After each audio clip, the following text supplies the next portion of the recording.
Asubuhi tukishoot uliona hatukuwa tumeanza kazi. Ilikuwa mapema kidogo, ilikuwa around saa moja.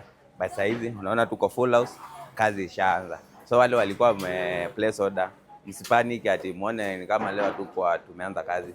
Saa hizi kazi ishaanza, go in full force. Hata pia niliwaonyesha. So unaona hapa niliwaonyesha asubuhi ilikuwa empty, but now angalia tushaanza working on those woodies, those nini, ndizo hizi hapa, ndizo hizi zinaendelea.